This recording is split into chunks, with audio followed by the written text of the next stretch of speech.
വയനാട് കബനിഗിരിയിൽ പുലിയുടെ ആക്രമണം. ഒരു ആടിനെ പുലി കടിച്ചുകൊന്നു, മറ്റൊരാടിന് പരുക്കേറ്റിട്ടുണ്ട്.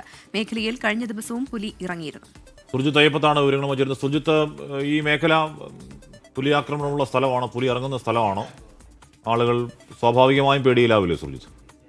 തീർച്ചയായും ഹാഷ്മി, ഇന്നലെയും സമാനമായ രീതിയിൽ തന്നെ ഇത്തരത്തിൽ പുലിയുടെ ആക്രമണം ഉണ്ടായിരുന്നു. ഒരു പട്ടിയെയാണ് ഇന്നലെ ആക്രമിച്ചത്. പക്ഷേ ഇന്ന് പുലർച്ചെ ഇപ്പോൾ ആക്രമണത്തിന് വിധേയമായത് ആടുകളാണ് എന്നുള്ളതാണ്.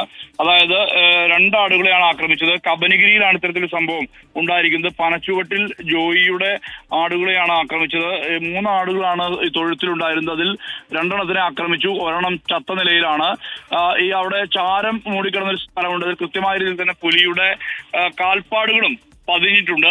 കഴിഞ്ഞ ദിവസം ഇപ്പോൾ കണ്ട സ്ഥലങ്ങൾ, അതായത് സ്റ്റീഫൻ എന്നയാളുടെ വീട്ടിലെ പട്ടിയെ ആക്രമിക്കാൻ ശ്രമിച്ചിരുന്നു. പക്ഷേ പട്ടിക്ക് പരിക്കേൽക്കുകയാണ് ഉണ്ടായത്. തൊട്ടടുത്തുള്ള വീട്ടിൽ CCTVയിൽ ഈ ദൃശ്യങ്ങളും പുലിയുടെ ദൃശ്യങ്ങളും പതിഞ്ഞിട്ടുണ്ട്. അത്തരത്തിൽ പുലി നിരന്തരം ഇറങ്ങുന്നു എന്നുള്ളതാണ് ആശങ്ക.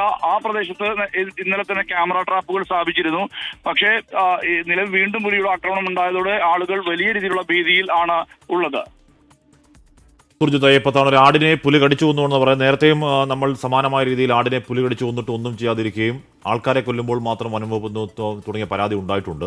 ഇവിടെ മറ്റൊന്നും സംഭവിക്കാതിരിക്കട്ടെ എന്ന് മാത്രം ആഗ്രഹിക്കണം.